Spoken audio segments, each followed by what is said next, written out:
Welcome to Innovation and Leadership. I'm Jess Larson.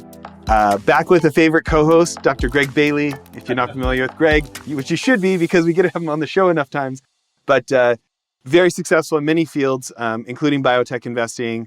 First company, Medivation, sold to Pfizer for $14.3 billion. Second company, Biohaven, sold their drug Nurtec for $11.5 billion. And I actually checked this morning for a different reason. The shell of Biohaven this morning, I think, was on New York Stock Exchange for about $3.4 billion. So combined about $15 billion on round two. And these days on round three at Juvenescence with all sorts of longevity medicines, including a commercial one that I like called Ketone. It's a ketone ester. You basically put it in a drink, mix it up, and put you into ketosis, guaranteed to put you in ketosis. Greg, why don't you talk about our really fun guest this week?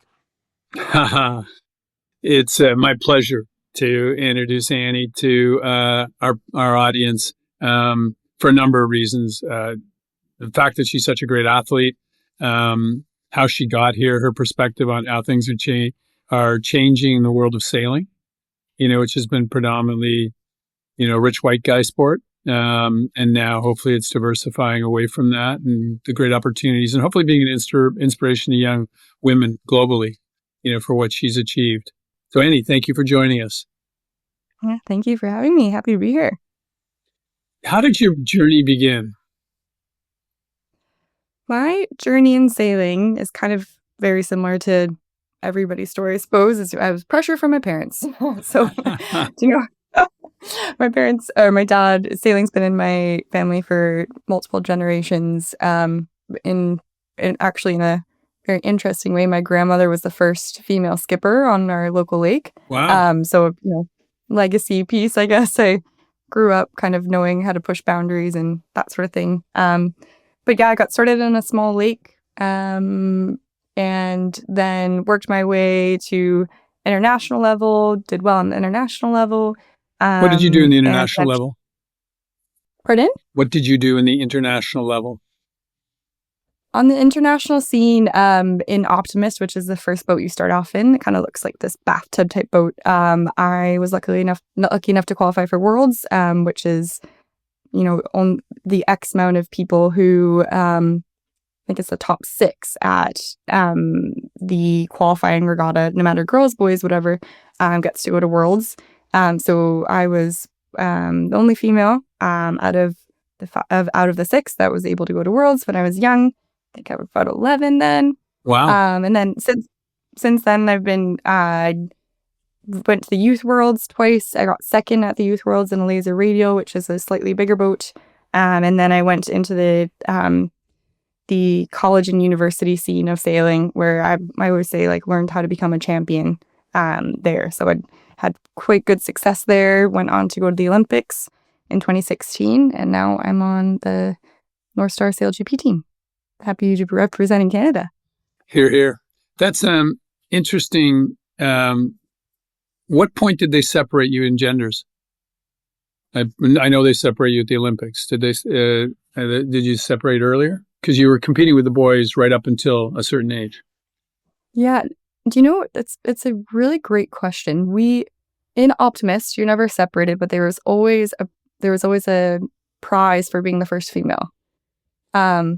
And I always took such great pleasure when I won an event, and I would stand up there and I would just keep getting prizes after prizes. Great, no problem. That's fine. They should have first opposite sex prize instead of first female, I suppose. But they separated us once you kind of got into a pathway. So the Youth Worlds, which is, you can think about it as the Junior Olympics, they began separating the classes. So I think the higher the level you got is kind of when you could see the divergence. But in university and in college sailing, all men and women sail together. It's called co-ed. But typically the females are the crews, so the people in the front of the boat trimming the small sail. In university, I was a skipper in the back of the boat, driving the boat. You named a couple of people in your family, but who was your inspiration for all of this? I think back to kind of, and I guess this is more subliminal than anything, but I think it's my grandmother because I named all of my boats after her. And, and I think she was just such a trailblazer. She would do everything with such class, with such elegance, with being so humble. But she was pushing boundaries, and she would do it in such a subtle way that she would find herself in these kind of positions of power that does not necessarily, she didn't force her way in there with power and, masculine energy, so to speak. She did it with grace and elegance and just like being the best person for the job. So yeah, That's a great I hope to description. follow in her footsteps. Jess, you're a very accomplished snowboarder. You went very far, and I think you're actually thinking of a professional snowboarding career. Who inspired you to be that aggressive pursuing that? And then you can hopefully, what we've said with Annie, stimulate you to have some questions for her. Yeah, well, I need to correct. I did not go professional, but I did drop out of college at one point on the way with that intention. But I will say, it's slightly different because in the late 80s when I got my first snowboard, I mean, like most resorts weren't necessarily allowing it yet, stuff like that. And in the 90s, the sport was still like genuinely being invented in many ways. And so it's a different game than it is now. But I don't know. I think that it was such a thrill. And I think progression is so fun for humans in general. And it was fun to win at something, in 1990, when I moved from a city of 1 million in Edmonton, where wearing neon and skateboarding was cool, to this little farm town of 3,000 my family is from, where wearing plaid and playing football was cool.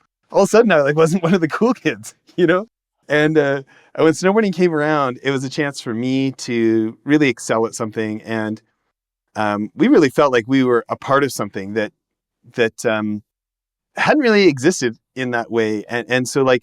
The snowboarders, I mean, there was like such camaraderie. It wasn't like, because I'd been a skier before. And a skier, you see other skiers, it's like, big deal. We all drive cars, But like snowboarders, like, oh, there's another one. You're like me. And like, you have this like automatic kinship. And then like the guys who could actually go do backflips or could actually, even in the early days, just land 360s or something. It was like, oh, you must have been trying hard at this. You're probably a nerd. You're probably obsessed like me, And so there's this kinship and like the winning together and it was a real thrill. Like I remember at some point as a older teenager and even in my early 20s thinking like, I don't think anything could be as good as this. Like this is like, I just remember thinking people were crazy to not be a snowboarder. Like, do you know this is available? Like this is possible and you're not here. So maybe those are a couple of things, but it actually makes me think a little bit, Andy, we need to go back because you like breezed over like national championships, the Olympics, things like this. Can you give people a few more details who don't know your background? And also tell us Sure. what you feel like you learned from those experiences. Yeah, for my university experience, I was a 7-time national champion, and that was in both co-ed and women's classes. And I think, like I said, it taught me how to become a champion.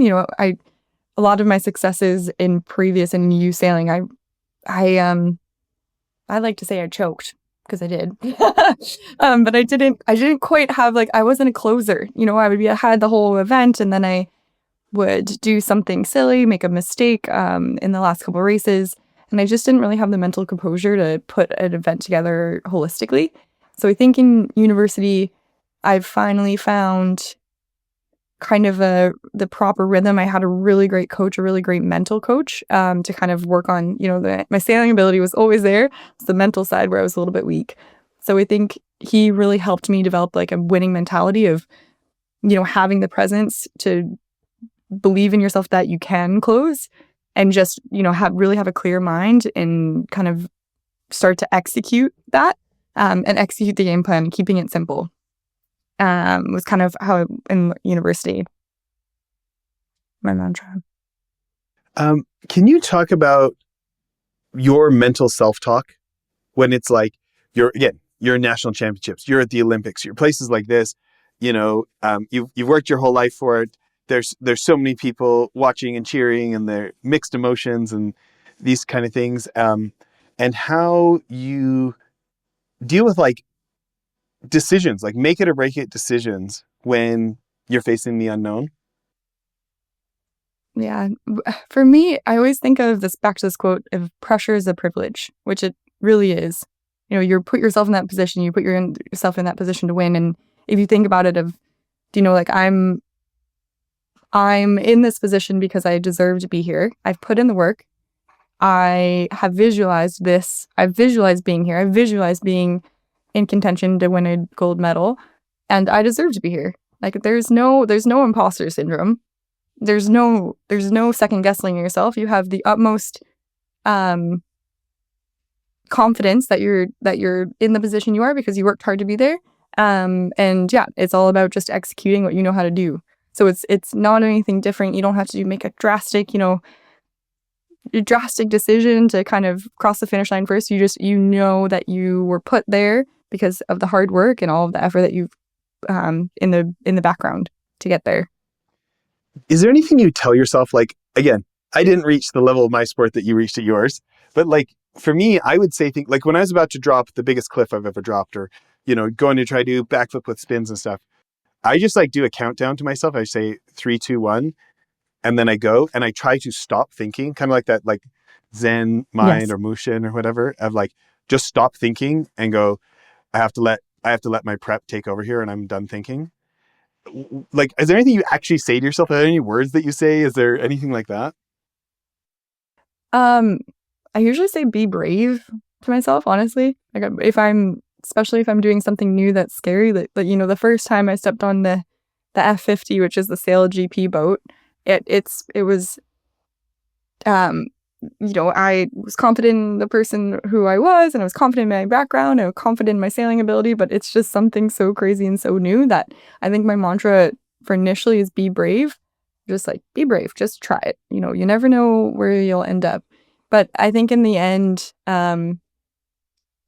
my coach in university, he would always write me these notes, and it said, eat, drink, and then use the restroom.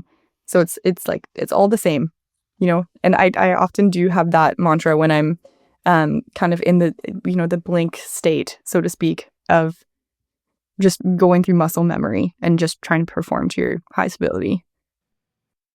I want to talk more about F50 specifically, and I love that because I really like Ferraris and the F50, that F40, F50 line, I think is whoever named that, I think did great. But Greg, I want to ask you the same question. When you're making decisions that are not just millions of dollars, but sometimes could change into hundreds of millions or in billions in some cases. And the future is not guaranteed. And it's up to you. And you need to write this check for millions of dollars to get the party started. And it could go to zero. And that's just pressure that most humans prefer to avoid instead of minimize, what goes through your mind? What do you tell yourself when it's down to like, hey, this is either going to work or not, and I just have to trust my gut, even though there's no guarantee or anything like that? So, and it's one question, I'll riff off of it. It's also a question I have for Annie about when she wasn't winning. Was there a bit of a fear of failure or a fear of success? I'm sort of scared to take it to that next level, because I met people who have a fear of success, which is very weird, who could have achieved so much more, and they just seem to freeze up at the last minute, and they're probably not even aware that there's a fear of success. I think that for me, in what you've described, which is very different from what you had, where you're about to do a backflip with a spin, or Annie stepping onto a boat to compete in the Olympics, is it's not a moment. When you have to make that decision with biotech, you have sort of a lead up. You've done your diligence. You're looking at it, and it's an odds game. I know that 1 out of 3 drugs will get through a phase 2B clinical trial. So if I do 10, hopefully I should be able to get 3. Maybe I just get 1 or 2, but you've still done great. So it's not that enormous pressure. Where I do feel pressure was when I was CEO of Juvenescence, and you have those people responsible that, their livelihood, putting, food on the table for their family counts on you making good decisions. That's the time in biotech where I felt enormous pressure, is to try and do that. And then you go back to, again, what both of you said, I've done this for a long time. I'm pretty good at it, so just count on my muscle memory, or in this case, my experience to carry me through. So Annie, so good, Jess. Well, I was just going to say, do you have any favorite quotes? Is there anything that you tell yourself? Is there any self-talk that, like, what you literally say to yourself, or quotes that help you? There's the one that I found very interesting. There's two about investing, and one was they asked this guy in Wall Street who's done extraordinarily well, and they said, how have you done well? And he said, I made 1,000 mistakes, but I only make them once. And that's how you have to think about life, and in the context of both you and Annie, particularly Annie, with what the sport she pursued.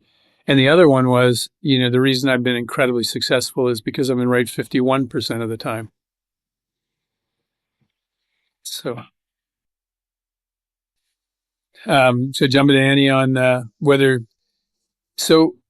what was the inflection point when you went to, I'm now going to win, and understanding why you didn't win when you were ahead and you'd done so well? What do you now, looking back, think the discrepancy was? Hey, it really does riff on the point that you just made there, Greg, is I was feeling a lot of external pressure. Just spoiler alert, at the Olympics, the pressure got to me. Like I was in a medal contention. My sailing partner and I were in a medal contention the entire event, like every single day. Last day we were in second place and I choked again, and the pressure got to me. Tell me about choked. What do you mean by choked? Choked was overwhelmed by the moment. Pardon? Overwhelmed by the moment. Probably overwhelmed. Yeah. I think I choked is, for me, it's more of I could feel the pressure bubbling up, and the decision making I made in that last race would not, if I had to replay it back and it was any other race, I would not have made that same decision. And obviously hindsight is 2020, and you have a little, you're dealing with Mother Nature in sailing. So it's not, she's very unpredictable. But I think that in terms of, the pressure point and kind of the pivotal point of turning, not being a winner into being a winner, was trying to, the external pressure, not push it down, but identify it, say, this, I'm feeling this way. What I need to do is change that energy from being making me have to perform, and really taking ownership of it. It's like, yes, I recognize that this is there. I'm putting the pressure on myself, and let me just take that pressure and put it in my back pocket for a situation where I might need it to push me to do something different. Instead of being like, I need to perform because, at the Olympics, for instance, my friends and my family were watching. Everybody who had supported my sailing career was watching. People had helped us financially throughout the way. And so you're just thinking about that and thinking how you want to do this for them, instead of just, being present in the moment and doing it for yourself. I think it was where I kind of tripped up, unfortunately. And now, are you calm going into a very important event? Just, I'm in the right place. I'm doing what I know I do well. I'm just calm, or you still have the anxiety and you're trying to, wrestle with it into your back pocket? And I think this might have come with age, because now I'm in a completely different stage of life. I have two beautiful kids. I have an amazing husband. I'm living in North Vancouver, which is, for me, it's like the best place in the entire world. And so I'm entering now, that when I step into a SailGP competition, I'm entering with a different frame of mind of, I'm not saving lives. I'm not, I am hoping to be an inspiration and, have people push themselves to try new things. And, but I'm not, this isn't my end all be all. Is it something I want? Am I so fiercely competitive? Yes. Do I want to win?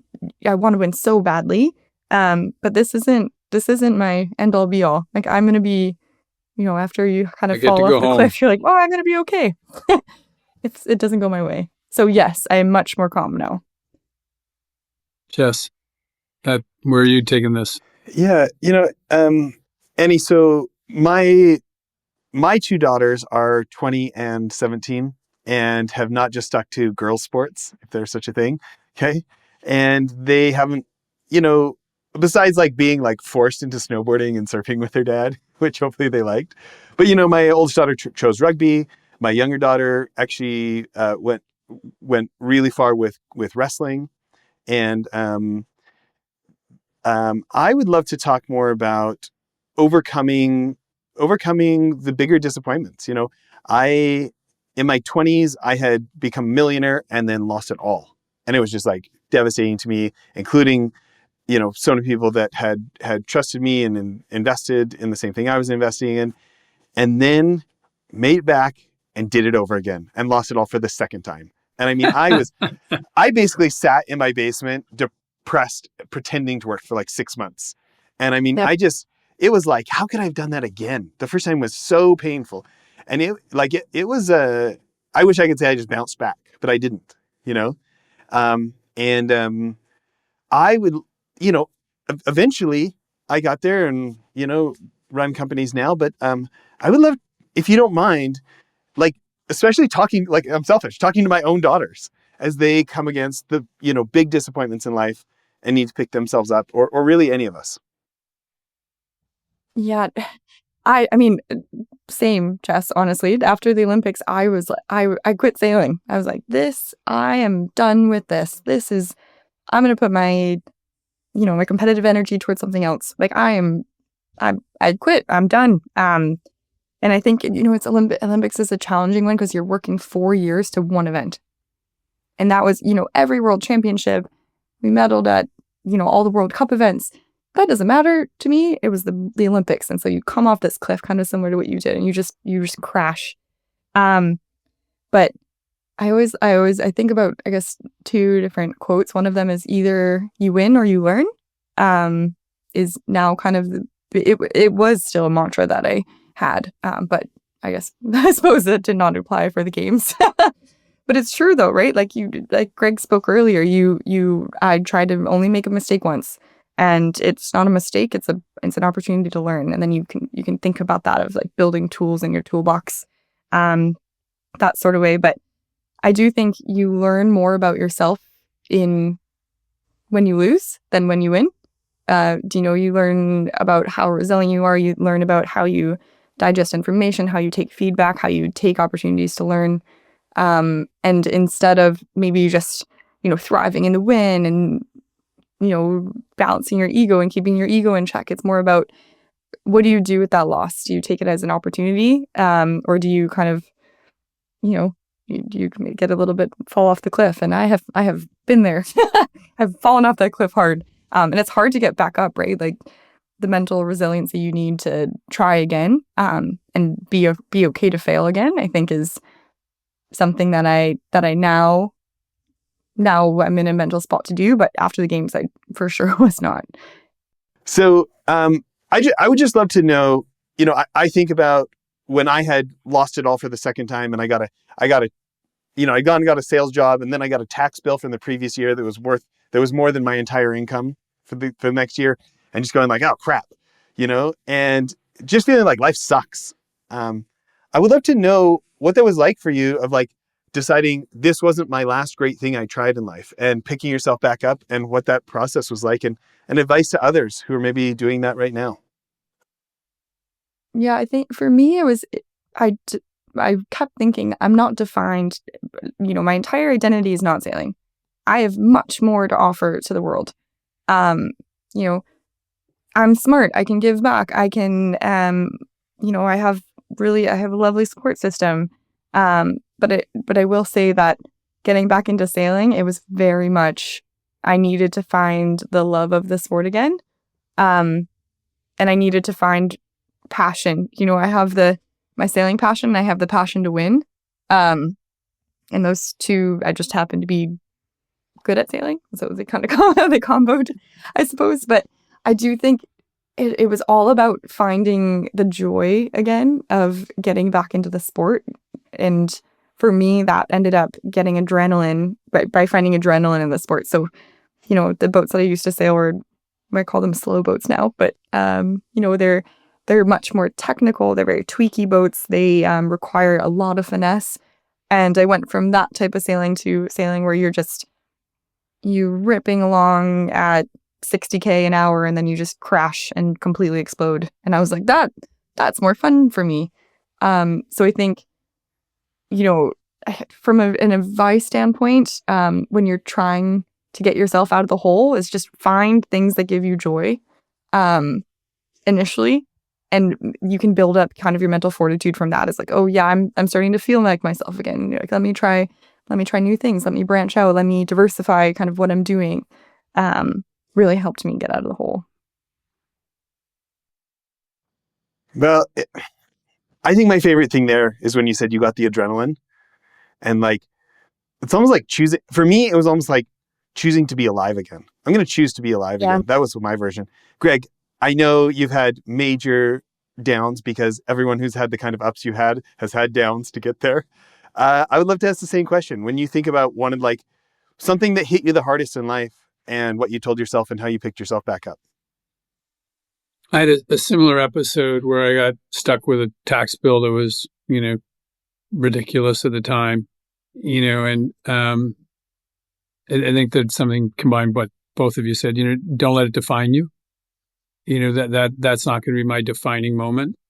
So where do I refocus, to gather the energy to do it? I think we've all had it in relationships, where you get, surprised by the termination of a relationship and you're mad and you're like just devastated. But you have to recognize that there's going to be another day. You're going to wake up the next day, much to your coach's comment, Annie, eat, do this, go to the bathroom, you're still the same person. So, but it's tricky. And then I think it's also, and some of us are fortunate enough, and it sounds like both of you, I mean, Jess, I know about you and your family, and Annie, what you're telling me about your grandmother and your dad, and I'm sure your mother played a role as well, that support system that we're lucky enough to have that others don't, So I have friends who can pick me up when I'm down and family. So those are things. Then hopefully you have some wonderful defense mechanisms as well to, take that negative energy. I used to tell people when I was practicing medicine and doing therapy, specifically psychotherapy for patients, you are not, relationship would end, something bad would happen. I said, you're not going to be able to fix that, but take that energy and use it to do something else. You found it with the adrenaline. Jess, you found it with so many things that you're doing right now that are very successful. So grab the energy and use it for something. It's called sublimation. And it's probably the most positive way to deal with negative energy. So one more time, how do you define sublimation?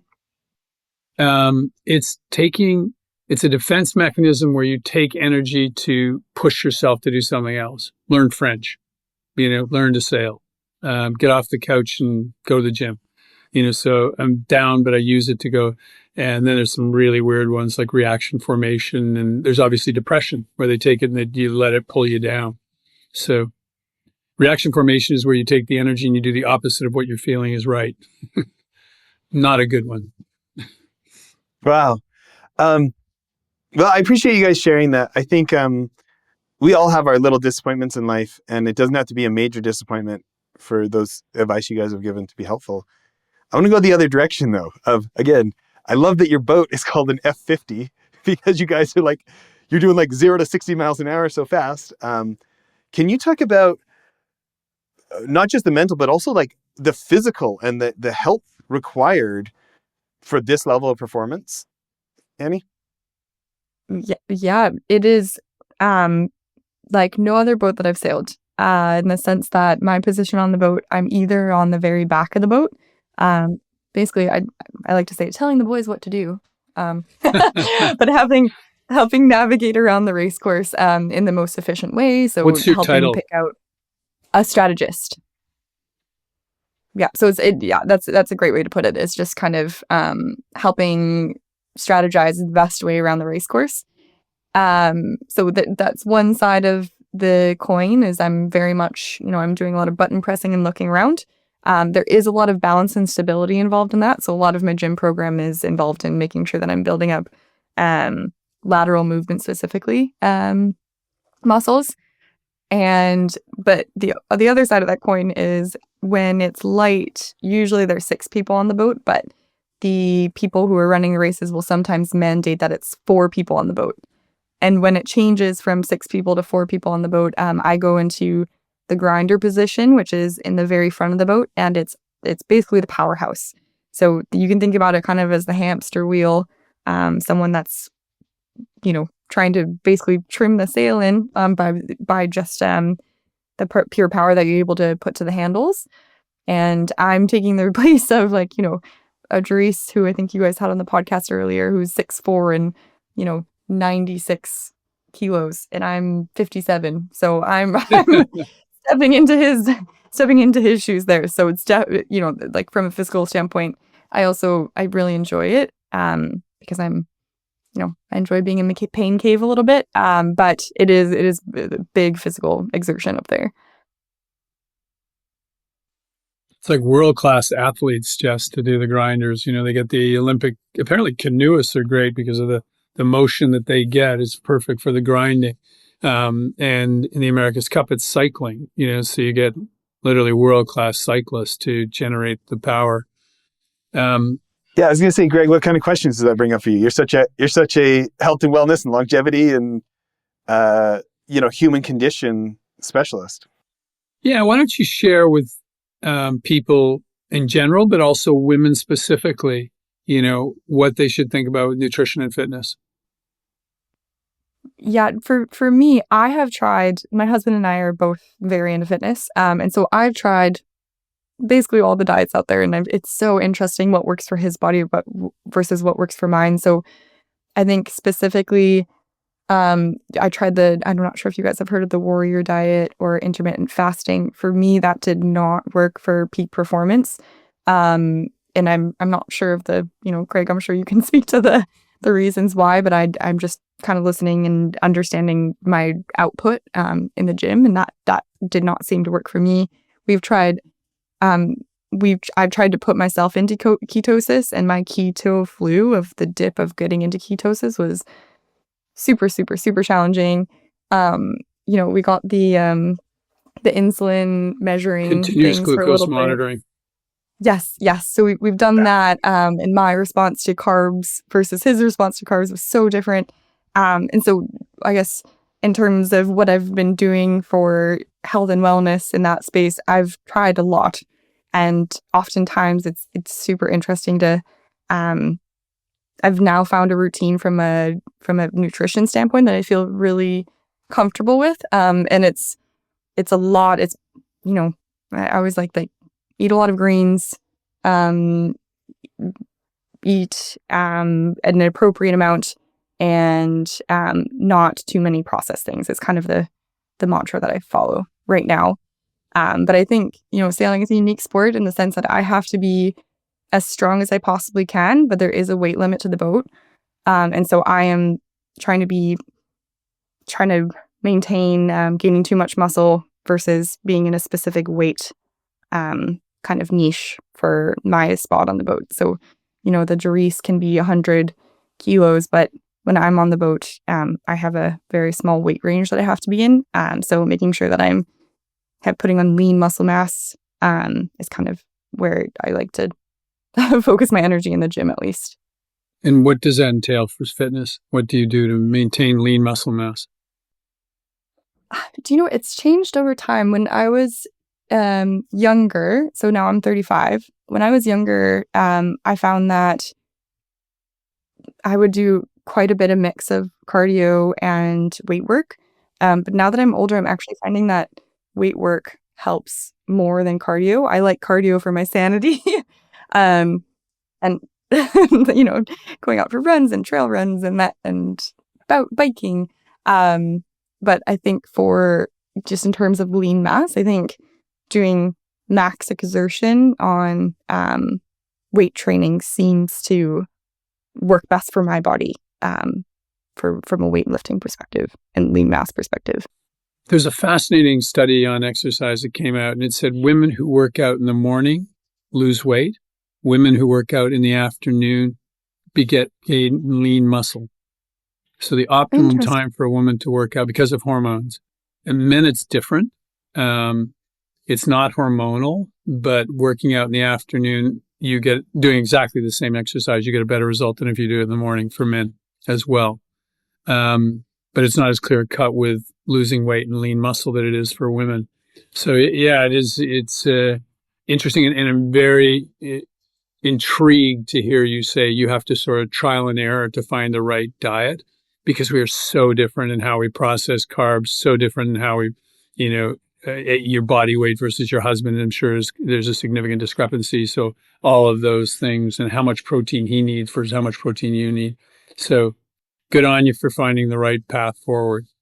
Jess, any comments on nutrition and fitness? I'm going to go a different direction. Annie, I want to talk about SailGP as a league, the Northstar team. Why do you think that it is gaining so many new fans? I mean, like in last years, we've seen what Formula One has done as far as fan base here in North America that it just didn't used to have, and now it's really a craze. And when you think about SailGP and these fast, short races and things, in your mind, like what are the other elements that are driving like such fan acquisition for the whole league, the sport? I think it's because it looks different. Do you know, it is when you see it and when you go to an event, it is visually, it's nothing like you've ever seen before. It's visually stunning, right? With all those masts and the colors and the speed. And the speed, and I think in a Formula One race, you get to see the cars very quickly zoom by, and you're standing in the stands and you're there, and with the SailGP, you can see, it's visually, you're on the water, you're able to see the boats zooming by and zooming by you have a visual cue of where they are at every time. I also think that what they're doing in the league from a sustainability standpoint has really gotten quite a bit of traction from, a different kind of fan base of, we are powered by nature, and the league is very impact focused. And then also the gender equity side, I would like to think, also has gained a lot of it's gained a lot of eyeballs as well, from the sense that they have mandated since season 2, I believe, or season 3, that a female be on the boat. So it's very top down kind of decision making, but it has, we can now see the ripple effects kind of within the sailing community from making that decision. Just in terms of the pathways that has opened up for females in the sport. Because before there wasn't, after Olympic sailing, you could go into professional sailing, but there wasn't a lot of space for females within that realm. But now you can see that doors are opening. So it's a really interesting case study for the rest of the sports out there.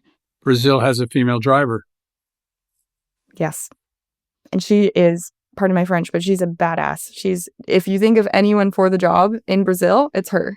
She's a 2-time gold medalist, just has the, you have to have pretty big, cojones. Be very brave. I have to say balls. But you have to, you're like the closing speeds, you're closing at 120 miles per hour, right? Like, and you have to be able to make a decision like that, and you have 5 people's lives in your hands, But if you think of any person in Brazil to drive that boat, it's her, and it's not boys, girls, doesn't matter. That's the person you're going to choose. And she cut off one of the other teams coming down the finish line in the first race. You literally zoomed in and took them out. And she also had an accident, I think, in the second race, didn't she? Where she ran into somebody. So yeah, she's a badass. Yeah, she is. Well, that type of jeopardy, I think, also makes keeps people's attention of like that people have to be precise, and that collisions are possible, and that anything could happen. And from a again, I've got a capitalist swine streak in me about a mile wide. Okay, from a financial standpoint, hello, double your fan base. When my daughters feel like they can see themselves on that boat, yeah. How much more interesting is it? Hold on, what does she do? How does this work? Do you know what I mean? that intrigue, that potential to get attention. I mean, what a from a financial perspective, what a smart thing on the league's part. Here, here. Well, What is your role as a spokesperson, Annie? Would you like to do? Like if you have, how are you going to change not only in Canada but globally how people, using your platform? What are you going to do to change the world? For me, I want specifically women to be brave. Like I hear my friends in Vancouver talk about applying for a job, let's say. And I think about the other side. If they were a male and they were applying for a job, they would just do it. They would have no qualms about it. They would just, if they had to, even if they weren't qualified, if they didn't meet every single little job posting requirement, they would still do it, because what's the downside? And for me, the way that I'm hoping to honestly change the world and inspire people is just like giving them the gumption to try something new, because you never know what doors are going to open up, or what opportunities kind of lie on the other side. And for me, I quit sailing and then went really deep into fitness and sport, and now I'm back on the sailing. And if you would have asked me after the games if I would have been a professional sailor, I would have doubled down that there's no chance that I would have been back on a boat like ever again. It took me years to get back on a boat. So Be brave. I'm hoping, be brave, take chances, make mistakes. You learn so much about yourself, and yeah, you never know what opportunities lie on the other side.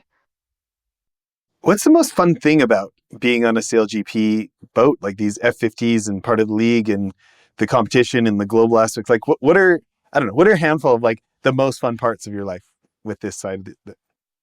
Oh, the G-forces are awesome. Like they are so, I remember the first time I was on an F50, there's a little handle on the back where I sit behind the person who drives the boat, the skipper. And the person who was driving the boat at the time pointed to it. And I was like, oh, okay. And he's like, and he didn't say anything, but he just pointed to it. And so I held on. And if I wouldn't have not held on to that thing, I would have been so far out of the boat. It is just, you're feeling your cheeks move. Like it is nothing like I've ever experienced before. And it is so fun.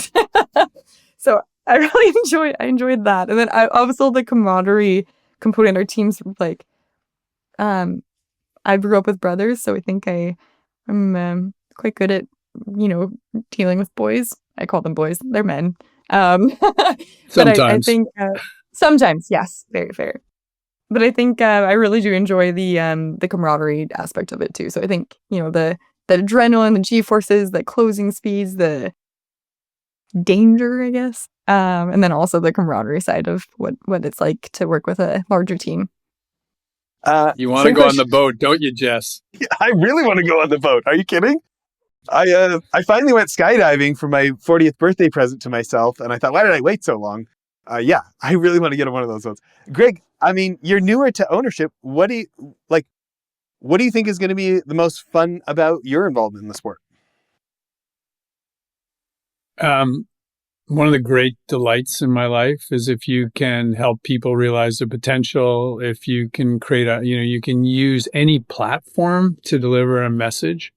And this is an extraordinary platform to deliver a message because of sustainability, because Northstar is the health and wellness team and has people like Annie and Jerice who are very knowledgeable about health and wellness, and myself. And to see an Annie walk into a children's cancer ward or burn ward, and light up a child, you just don't realize what a unique position you're in. And like she said, if her message to your daughters, daughters globally is be brave, because she's right. The discrepancy between how men and women think, about asking for a raise, challenging themselves, a world of difference. So, so if I can push people, we have another female racer, Georgie, and I said, how are you going to change the world? And she freaked out. She's like, do I have to answer this? Why do I have to answer this? Like, what do you mean how I change the world? It's just, so because it's such a foreign concept. And yet both of you and myself, we have the opportunity to do that just because of your entrepreneurial, a mile wide spirit and the podcast and Annie because of what she's achieved, so go do it. By the way, Annie, this has to be the name of your book, right? Like it's been decided. We'll have a vote. I think we just voted. You've been outvoted. This is the name of your book. Be brave. But listen, my daughters need to hear that. My wife needs to hear that. I need to hear that. I've got a meeting tomorrow at 3:00 my time. And this new business we've been pouring, we've been working like double weeks, and you do 2 days in one day, right? We've been killing ourselves since I saw you at lunch at dinner in November, Greg, or whatever that was. Okay. Basically since then. And we have a potentially company making meeting tomorrow or not. Do you know what I mean?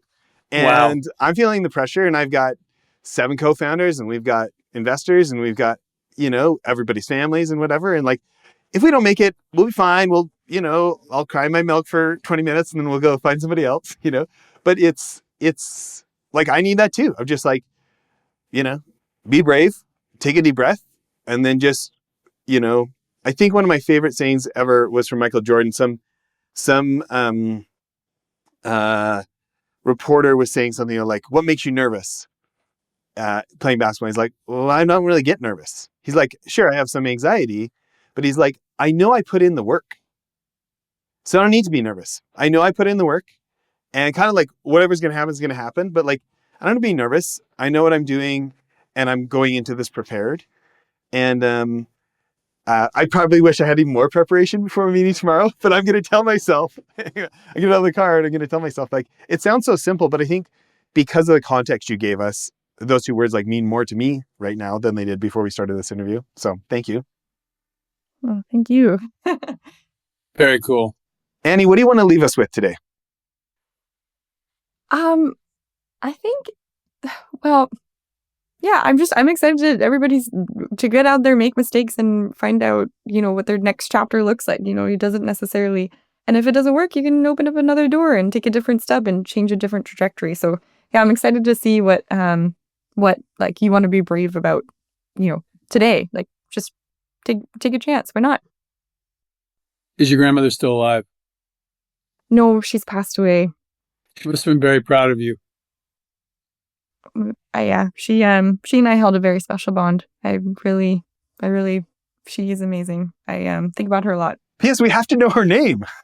Oh, yeah. So it's funny enough. Her name is Georgiana. And yeah, we when I always see Georgia's the other female on the team. It always makes me actually think of her. So it's really nice kind of. Give her a last name, because if you Google her, do you find anything?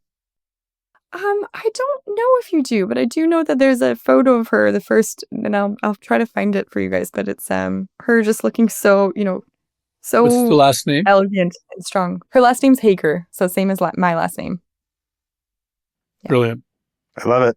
Okay, thank you for making time to do this. Yeah, thank you so much for having me. You bet. Okay, bye everyone.